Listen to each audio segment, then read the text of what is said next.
Pant में, सुंदर सा चेहरा और एक हाथ में एंड्रॉइड मोबाइल।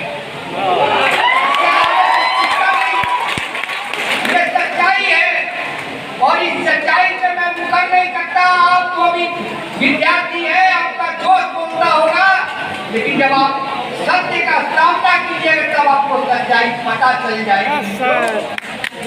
एक बात इतना ही कहना चाहता हूँ, अगर जीवन में करना चाहते हो तो पढ़ाई करो, पढ़ो, लिखो और आगे बढ़ने का प्रयास करो कि कैसे आगे बढ़ेंगे।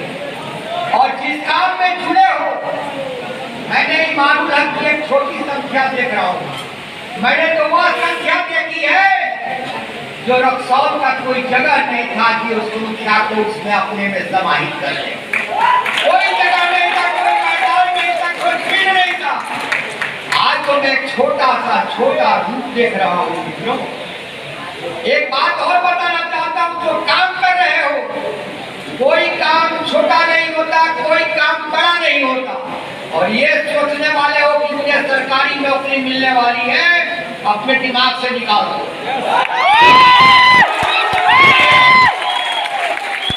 नहीं मिलने वाली है। इसलिए अपने हुनर के बल पर, अपने कर्म के बल पर जो कुछ भी कर सकते हो वो करने का प्रयास करो मेरे युवा भाइयों। यही तुम्हारा कर्म है, इसको कर करके बहुत आगे बढ़ सकते हो।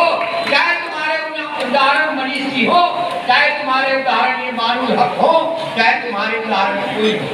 एक उदाहरण देकर मैं समाप्त करूंगा।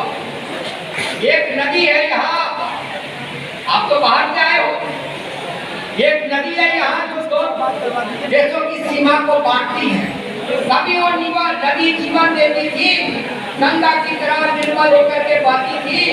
आज वह नदी अति दूषित होकर, प्रवाहित होकर, काली होकर, जहरीली होकर लोगों का जान ले रही है।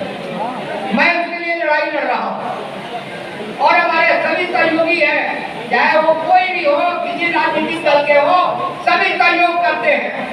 एक बार मैं मनीष की मोटरसाइकिल पर पीछे बैठ कर जा रहा हूँ। एक लड़के ने कहा प्रणाम सर। मैंने उसे आशीर्वाद दिया, शिक्षक हूँ। तो मनीष ने कहा जानते हैं सर कौन प्रणाम किया है? मैंने कहा कौन प्रणाम किया है? सर वो पागल है। हमने कहा अरे उससे बड़ा पागल तो तेरे मोटरसाइकिल पर पीछे बैठा है, ये उससे भी बड़ा पागल है। इसलिए कि जिसके विषय में कोई नहीं सुनता, किसी भी राजनीतिक दल में वो एजेंडा नहीं है, कोई राजनीतिक दल या कोई राजनीतिक व्यक्ति उसके उद्धार की बात नहीं करता, उसकी उद्धार की बात मैं सोचता हूँ, मैं करता हूँ, तो पागल ही कर सकता है ना।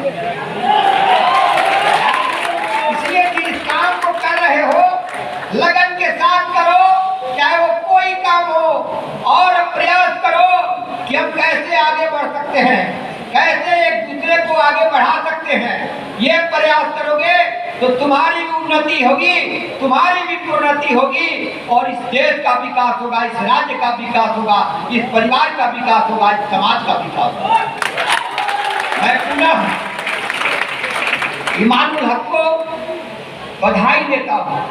ईमानुल हक जी ने कहा कि सर आइए मेरे कार्यक्रम। मैंने कहा कि मुझे छोड़ दीजिए, मैं एक शिक्षक हूँ, लेकिन अपने जीवन में शिक्षक भी रहा, प्रिंसिपल भी रहा, लेकिन आज तक अपने इतने जीवन में इतना देरी तक लगातार काम करने का मौका नहीं मिला।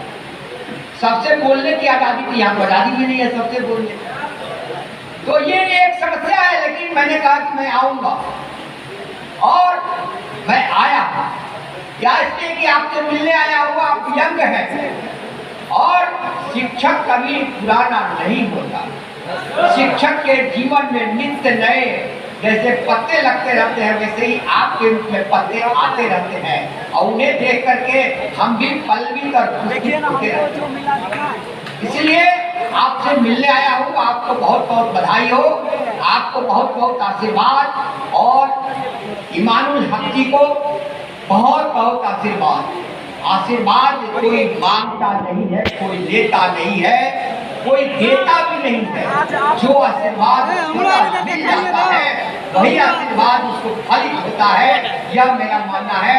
धन्यवाद। जय हिंद, जय भारत। बहुत बहुत धन्यवाद,